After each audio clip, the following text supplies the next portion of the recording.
नमस्कार साथियों, स्वागत है आपका बी एन के 24 यूट्यूब चैनल पे। बहुत बहुत साथियों, आज का जो चैप्टर रहेगा, आज हम बैलेंस शीट समझेंगे कि बैलेंस शीट क्या होती है। उससे पहले दो तीन छोटे छोटे क्वेश्चन हैं, उनको समझ लेते हैं। एक मेरे मित्र का क्वेश्चन आ रहा था, उनका कहना ये था कि अगर भारत और अमेरिका के बीच में डील हो जाती है तो किन किन सेक्टरों को लेकर के अच्छी खबर देखने के लिए मिलेगी। तो देखो, अगर डील होती है भारत और अमेरिका की, तो जैसे कि तुम्हारा टेक्सटाइल से रिलेटेड है, आईटी कंपनियां हैं, जो टेक्सटाइल से रिलेटेड कंपनियां हैं, आईटी कंपनियां हैं, फार्मा से रिलेटेड कंपनियां हैं, इलेक्ट्रॉनिक मैन्युफैक्चर कंपनियां हैं, एनर्जी से रिलेटेड कंपनियां हैं जो सोलर पैनल बनाती हैं, या जो ट्रेड से रिलेटेड है, जो दूसरे देश में एक्सपोर्ट करती हैं, ऑटो के जो पार्ट्स हैं, जो ऑटो पार्ट्स बना के अमेरिका बेचती हैं।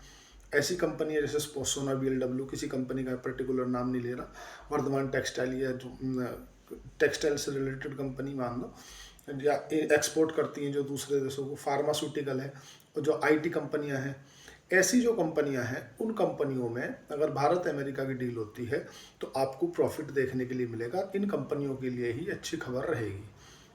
आज दूसरी खबर है कि जापान से क्या हो गया। देखो, जापान का जो येन है ना, वो डॉलर के मुकाबले एक साल में 17 रुपये कमज़ोर हो गया है। यही कारण है कि जो जापान को आपको बाजार देखने के लिए मिलता है ना, कि 1700 पॉइंट ऊपर, 1500-1600 पॉइंट नीचे, क्योंकि जो जापान की करेंसी है ना, वो 157 रुपये पर चल रही है। जैसे अभी हमारे यहाँ $1 इज इक्वल टू 79 रुपये पर चल रहा, 89 पे है ना, 90 रुपये 65 पैसे पर चल रहा है। ऐसे ही जापान में $1 इज इक्वल टू 157 रुपये के लमसम चल रहा है, 156 रुपये कुछ पैसे हैं, तो 157 रुपये। मतलब अगर अमेरिका के $1000 हैं, तो वे जापान में जाके, जापान की येन की जो करेंसी है ना, उसमें जाके 1,57,000 रुपये बन जाएंगे। जापान के अंदर जो करेंसी कमज़ोर हुई है, उसके पीछे कारण है जापान के अंदर जो सत्ता है ना, जो पॉलिटिक्स है ना, वो स्थिर ना रहना। कभी कोई आ रहा, कभी कोई जा रहा। इसीलिए जापान में डिसीजन क्वालिटी सही नहीं हुई, और डिसीजन क्वालिटी गड़बड़ होने के कारण वहाँ पे अभी ये तुम्हारा, जब हम लोग आज भी एक डील को लेकर अमेरिका के साथ जद्दोजहद में जूझ रहे हैं कि हम डील नहीं करेंगे, हम डील नहीं करेंगे, वहीं जापान ने जल्दबाजी में, जापान के जो इस अभी वर्तमान में प्रधानमंत्री हैं, इन न जाके, इनके पहले वाले प्रधानमंत्री ने जाके अमेरिका में डील कर ली, और उस डील से अमेरिका को बेनिफिट होगा, जापान को नहीं होगा। और डील करके आने के बाद अपने पद से इस्तीफा दे दिया। भाई, ये कौन सी अकलबंदी का काम करा तुमने? अगर तुम्हें इस्तीफा ही देना था तो पहले दे देते कि मैं इस्तीफा दे दूंगा, पर मैं डील नहीं करूंगा। पर डील कर आए, जापान के हाथ काट दिए, उसके बाद में जाकर इस्तीफा दे दिया। अगर बिटकॉइन की बात कर लें तो बिटकॉइन जो है वो रिकॉर्ड लो पे टॉप से 1,26,000 का बिटकॉइन ने हाई बनाया था, और वो 1,26,000 से आज 83,700 रुपये पे बन रहा है। मतलब ऊपर से 34-35% बिटकॉइन टूट गया है। अब बिटकॉइन में जिन लोगों ने 1,26,000 पे, 1,25,000 पे, या 1,20,000 पे पोजीशन बना रखी है, वो बड़े घबरा रहे हैं कि यार ऐसा भी होता क्या। हाँ जी, ऐसा भी होता है। जब लोग बिटकॉइन ऊपर भाग रहा था तो लोग इसके सपने देख रहे थे कि यार अब ये 2 लाख हो जाएगा, वो होगा तो वैसा होगा, वो होगा, जैसे दादी के मूछे होती तो दादा होते। तो ऐसा नहीं है। देखो क्या है, किसी भी पर्टिकुलर बिटकॉइन हो, करेंसी हो, गोल्ड हो, सिल्वर हो, एल्युमिनियम हो, चाहे वो कुछ भी हो, एक दिशा में भागता रहे, ऐसी संभावना बहुत कम होती है। और बिटकॉइन जो जहाँ से चढ़ना चालू हुआ था, और 1,26,000 तक का जो उसने हाई बनाया, नॉन स्टॉप हाई बनाया, तो अब कहाँ तक गिरेगा, इसकी संभावनाएं आगे तलाशी जाएंगी। अगर बात कर लें कि अभी तक की सिचुएशन में क्या आसार लग रहे हैं, 82,000 के आसपास जाकर रुक सकता है, ऐसे आसार नज़र आ रहे हैं।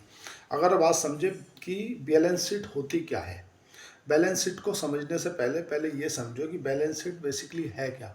बैलेंस शीट, जैसे कोई बच्चा स्कूल में जाता है, और स्कूल में जाने के बाद वो अपना रिपोर्ट कार्ड लेके आता है, और रिपोर्ट कार्ड में लिखा होता है कि इसके मैथ में नंबर कितने हैं, गणित फिजिक्स में कितने हैं, सोशल साइंस में कितने हैं, हिंदी में कितने हैं।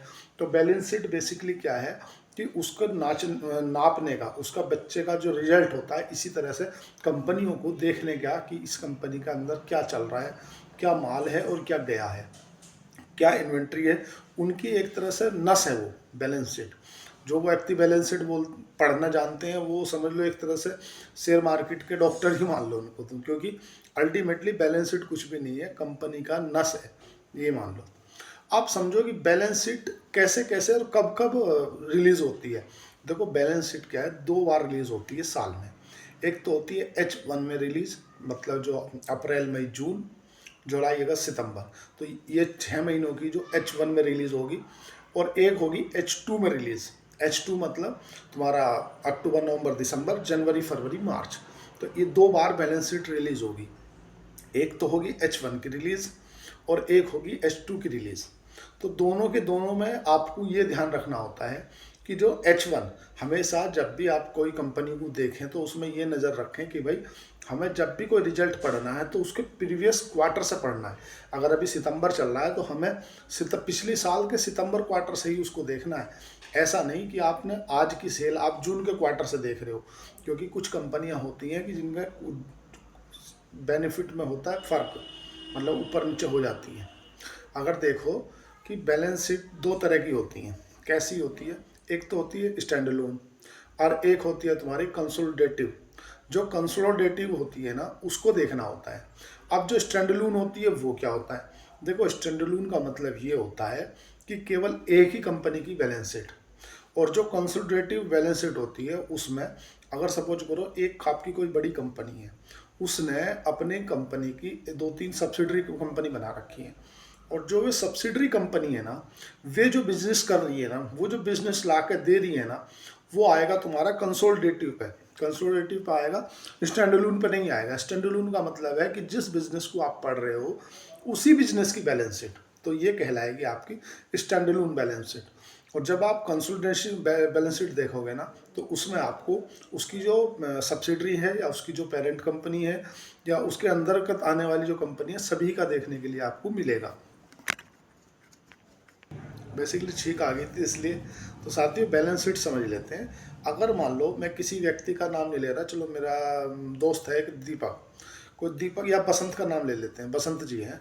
मान लो अगर कोई बसंत जी ने कोई अलग से बिजनेस चालू किया, उस बिजनेस को चालू करने के लिए उन्होंने मान लो 200 रुपये तो अपने लगाए और 800 रुपये उन्होंने इक्विटी ली या आईपीओ के जरिए लिया पैसा, या कैसे भी टोटल जो उनके पास में 1000 रुपये हो गए, है ना। अब बसंत जी के पास में जो टोटल एसेट है वो कहलाएंगे कितने, 1000।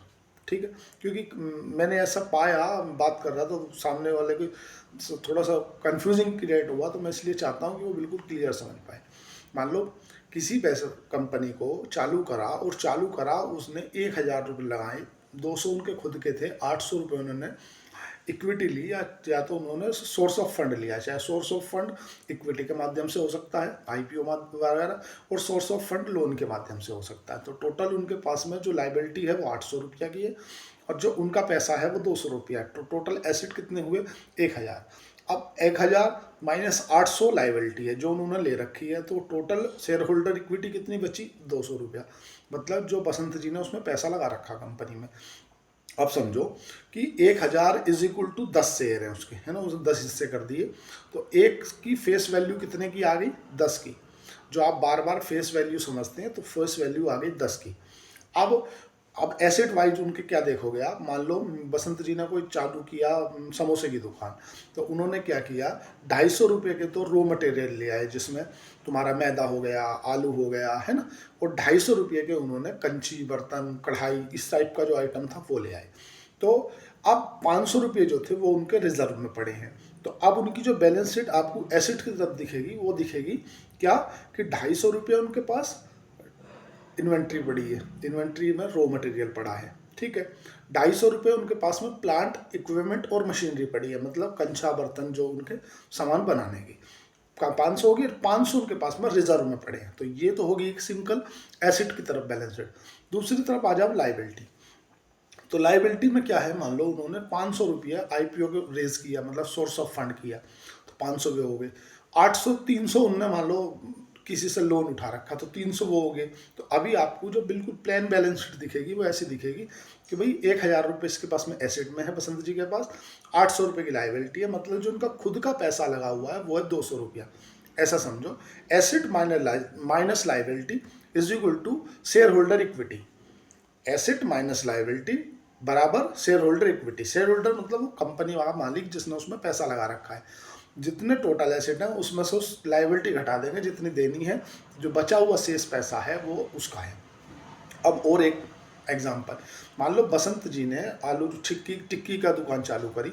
उन्होंने 100 रुपये मान लो अपने लगाए और उन्होंने 900 रुपये अपने फादर से लिए, क्या माने किसी से भी लाइबिलिटी ली, लोन लिया, टोटल हो गए 1000।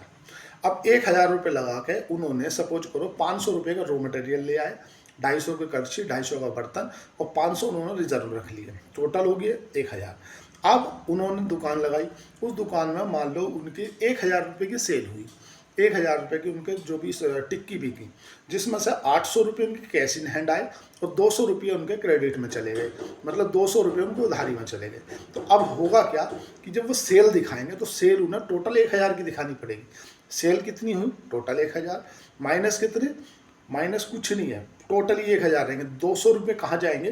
तो 200 रुपये पे ट्रेड रिसीवेबल में दिखाएंगे कि उनका पैसा 200 रुपये आना है जो कि आएगा। अब टोटल प्रॉफिट कितना हुआ उन्हें? मान लो उसमें से 20% के आसपास में 1000 में से 100 रुपया उन्होंने उसी समय पर अपने कर्मचारी को दे दिया, तो अब बचे कितने में? 900 बचे। 900 में से मान लो 300 रुपये का उन्होंने रॉ मटेरियल ले आए, तो कितने बचे? 600 रुपये बचे। अब ये जो 600 रुपये उनको प्रॉफिट दिखाना, उसमें से उन्होंने हिस्से कितने कर रखे थे? क्योंकि 1000 के 10 हिस्से कर रखे थे। तो अब बसंत जी ने क्या करा, उसमें से 20% का डिविडेंड दे दिया अपनी कंपनी को। अपने जो शेयर होल्डर है, मतलब 10 शेयर है तो एक शेयर होल्डर को 10 रुपये का डिविडेंड आया, तो 20 रुपये भागे तो 10, मतलब एक शेयर होल्डर पर 10 रुपये का डिविडेंड आ गया। अब उनके पास प्रॉफिट कितना बचा? 400 रुपया, क्योंकि टोटल प्रॉफिट 600 था। 600 में से 200 इन्होंने डिविडेंड बांट दिया, तो बचा हुआ जो शेष रकम बची वो बची 400। तो अब 400 रुपया में इनके जो 500 रुपये का रिजर्व था वे उसमें जुड़ जाएंगे जाके, तो रिजर्व कितना का हो गया इनके पास में?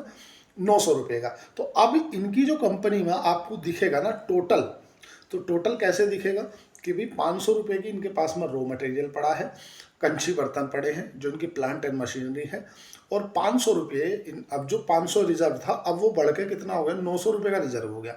तो टोटल एसेट कितने हो गए कंपनी में? 500 प्लस 900, 1400 रुपये के एसेट हो गए। लाइबिलिटी कितनी है कंपनी में? 800 रुपये की। तो लाइबिलिटी कितने की होगी? 800 की। अब 800 माइनस 1400 मतलब कंपनी के ओनर ने कितना कमाया? पहले जो 100 200 लगाए थे अब वे 600 हो गए। तो इसी तरह से किसी भी कंपनी की बैलेंस शीट को समझा जाता है। डिविडेंड क्यों दिया जाता है? देखो जनरली सभी कंपनियां डिविडेंड देने अच्छी नहीं रहती, लेकिन कुछ कंपनी की डिविडेंड देना मजबूरी बन जाती है कि भाई उन्हें तो डिविडेंड देना ही देना है। क्यों देना है उसको बताऊंगा, ऐसा तो नहीं है कि नहीं उलझा दूंगा, उलझाना नहीं। हमेशा डिविडेंड वाली कंपनी अच्छी नहीं रहती, लेकिन कुछ कंपनियों का डिविडेंड देना मजबूरी हो जाती है। जैसे वेदांता है, समझने की कोशिश करो। मान लो कोई कंपनी डिविडेंड देती है, तो मान लो मेरा सपोज करो 90% या 75% होल्डिंग है, और मैंने वो होल्डिंग रख रखी है गिरवी, मुझे चाहिए इक्विटी मतलब पैसा। तो पैसा कैसे मिलेगा भाई? मैंने क्या करा, सपोज करो मेरे पास में 1 लाख शेयर है और मैंने 1 लाख शेयर के ऊपर डिविडेंड दे दिया 75,000, मतलब चूंकि मार्केट में 1 लाख है तो 1 लाख में से 75% होल्डिंग मेरे पास में है, तो ज़्यादा डिविडेंड किसके पास आएगा? मेरे पास आएगा। दूसरी बात, जो व्यक्ति ओवर एज हो, मतलब जो उनकी एज 50 के प्लस है ना, वो शेयर मार्केट में डिविडेंड के हिसाब से काम करते हैं। उनका काम है सीधी सिंपल, रिस्क लेना नहीं है। बैंक हमें दे रहा 7% का, अगर किसी कंपनी की डिविडेंड यील्ड मान लो 10% है या 12% है, तो हमें उसमें पैसा लगा दो, छोड़ दो, मतलब साल भर में आपके 1 लाख पे 12,000 का डिविडेंड मिल जाएगा। तो कुछ लोग डिविडेंड की वजह से भी खरीदते हैं, ये भी होता है। तो डिविडेंड जनरली जो कंपनी डिविडेंड देती है वो कंपनी मतलब उसके लिए अच्छा नहीं है। वो हमेशा अच्छा कौन किसके लिए रहता है कि उसने मान लो 1,000 रुपये कमाए, तो वो 1,000 रुपये अपने बिजनेस में लगाए और उस बिजनेस को कंपाउंड करे, वो अच्छा माना जाता है। अगर तुमने मान लो 1,000 रुपये कमाए, 1,000 में से 800 रुपये डिविडेंड बांट दिया, तो आपके पास में एप्लीकेशन ऑफ फंड नहीं बचा। एप्लीकेशन ऑफ फंड मतलब जिस फंड से आप धंधा चलाओगे वो नहीं बचा। तो जर्नली अगर कोई कंपनी डिविडेंड ही बांटे जा रही है, डिविडेंड ही बांटे जा रही है, तो नहीं। जैसे सरकार है, जितनी IOCL है, BPCL है, HPCL है, कोल इंडिया है, तो जो कंपनी गवर्नमेंट कंपनी है ना, वे तो डिविडेंड समझ लो भर भर के देती हैं, भर भर के देती है। लेकिन जो मतलब छोटी कंपनियां हैं, माइक्रो कंपनी हैं, या जिन्हें बड़े स्केल पे जाना है, तो वो थोड़ा सा इससे अवॉइड करती हैं। इसलिए ये ध्यान रखना चाहिए मेरे राय में। अगर आपको स्टॉक मार्केट में काम करना है तो आप वित्तीय सलाहकार के बिना मत जाओ। ये दो धारी तलवार है, आगे भी चलती है पीछे भी चलती है। नुकसान कर लोगे, कोई मतलब की बात नहीं है। अगर आपको शेयर खान के साथ डीमैट अकाउंट खोलाना है तो नीचे दिए गए डिस्क्रिप्शन पे लिंक दिया गया है, आप वहाँ पे जाके अकाउंट ओपन कर सकते हैं। मेरी ब्रांच में खुलेगा, जो मोरल सपोर्ट होगी वो मैं आपकी करूँगा। आज के लिए इतना ही। चैनल को लाइक करें, सब्सक्राइब करें, कमेंट करें, और फिर कमेंट बॉक्स में जाकर अपनी जो भी क्वेरी है वो टाइप करें। बसंत जी को अगर बुरा लगा हो तो मैं उनके लिए क्षमा प्रार्थी हूँ। चूँकि नाम वही ध्यान रहा तो मैंने उन्हीं के नाम लेकर के एग्जाम्पल समझा दिया। धन्यवाद, थैंक यू।